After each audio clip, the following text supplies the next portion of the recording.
his big mouth at Trump, predicts Trump's brutal response. The DNC had to suffer this summer. They endured their worst fundraising month in July in 10 years. Howard Dean and Brad Bannon are very worried about it.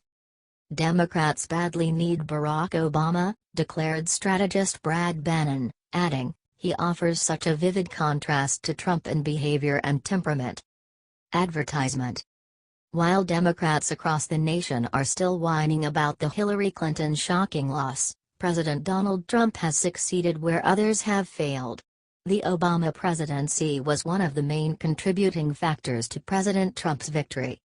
During a segment on MSNBC's Morning Joe on Friday, Dean said Obama should resist calls by Democrats to speak out against Trump, because it would only make things easier for the president. You only have one president at a time, and to violate that would actually give Trump a target at which he could carry on. Trump loves to have a convenient whipping person, and that would be Obama. Advertisement. Dean believes that it is time for the Democrats to change to their next generation of their leaders. They need a change to lead the charge against Trump, and Dean wants people like Kamala Harris leading it, not Obama. They're going to have to fight through this by themselves. Obama can't do it. He is not the president anymore. I think if he gets into this big time, he makes it easier for Trump, not harder. Obama, like Trump, did seem to call his own shots during his 2 terms, even though he was being told what to do by Islam, the UN, and the George Soros-led globalists. As a result, as reported by The Hill in early August, an Obama aide said the former president is planning a return to the national stage this fall. The aide described Obama's re-emergence as a delicate dance. According to unnamed former advisors, he doesn't want to be a foil against Trump. Then again, many wonder if Barack will stop himself from doing it because he has had issues staying out of elections this past year. What do you think about Howard Dean calling out Obama?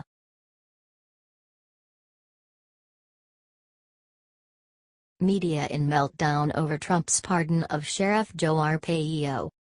During Friday's edition of mainstream media darling MSNBC's All in a Washington Post columnist tried to dispute President Trump pardoning Sheriff Joe Arpaio.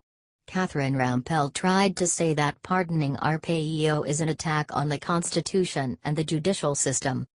The mainstream media duo of MSNBC and The Washington Post is embarrassing to say the least. They fail to understand what pardons are for. Advertisement.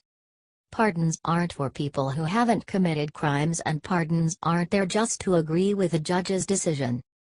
Pardons are there to excuse a criminal after they have been convicted of a crime. You can only pardon criminals. Arpaio is a criminal in the eyes of one judge, and Trump knows this, hence the pardon that is overdue. Rampell said, if there was any doubt in anyone's mind that law and order was code for making it easier to harass people of color, this is confirmation. I would also point out that this is a direct attack on our Constitution and on the independence of our federal judiciary. You remember, there was a lot of concern during the campaign about the fact that he attacked a judge of Mexican descent, Judge Curiel, right? This is so much worse. Because the crime that he is being pardoned for is effectively not following the Constitution. Because a judge determined what his officers were doing was harassment, was discrimination. He refused the court's order. And this is Trump saying to the public, you know what, I agree.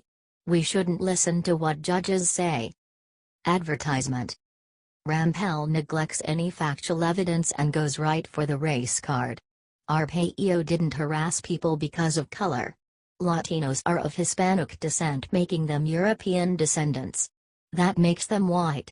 There is a reason there is a box on the EEO portion of applications that you select after race that says Hispanic, Latino, or not Hispanic, Latino. What do you think of this ridiculous analysis?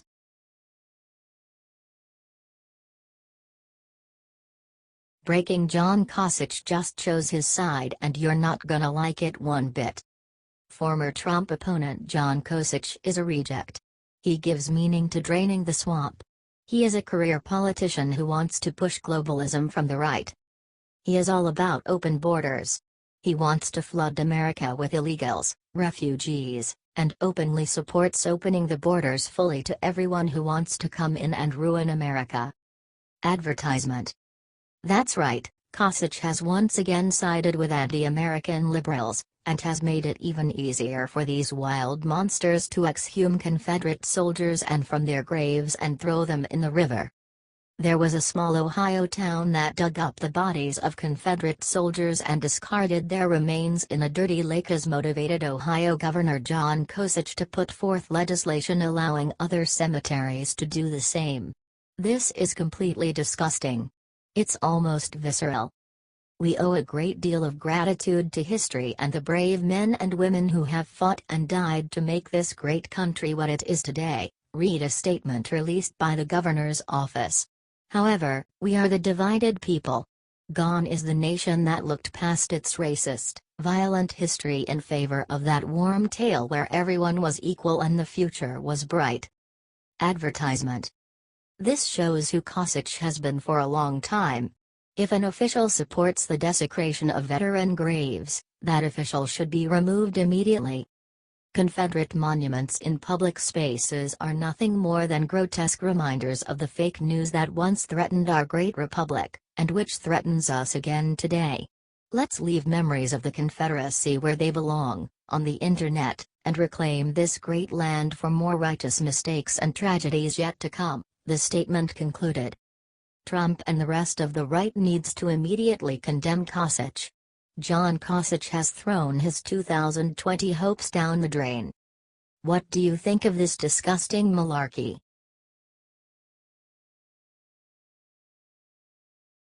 California Catholic school removes statues of Jesus and Mary to avoid alienating students.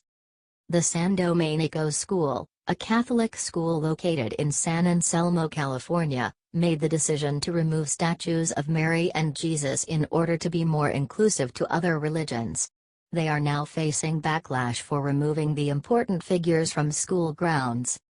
Yes, to be more inclusive at a religious institution that is based on the figures those two statues immortalize.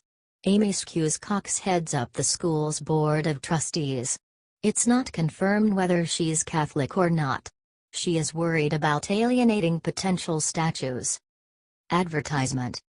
If you walk on the campus and the first thing you confront is 3 or 4 statues of Saint Dominic or Saint Francis, it could be alienating for that other religion, and we didn't want to further that feeling, she said.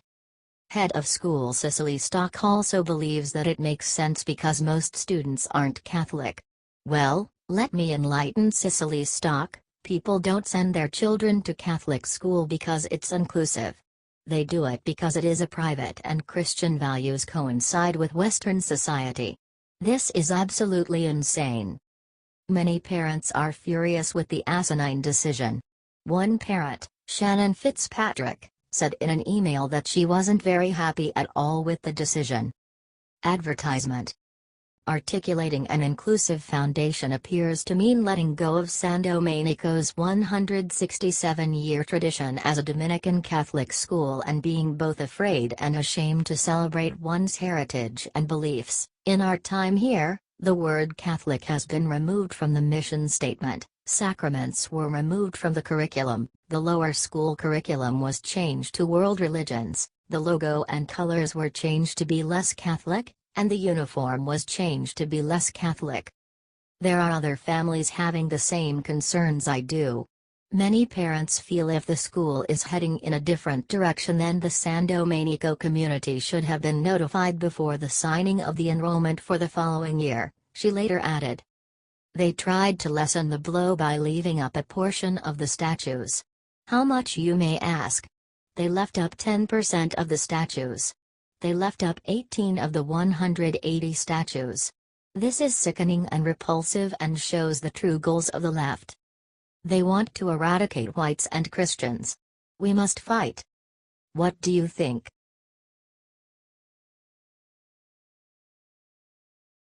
Black Lives Matter founder voted worst person on planet after video attack on Trump leaks. The co-founder of Black Lives Matter believes President Trump is literally trying to kill our communities on a scale comparable to Adolf Hitler.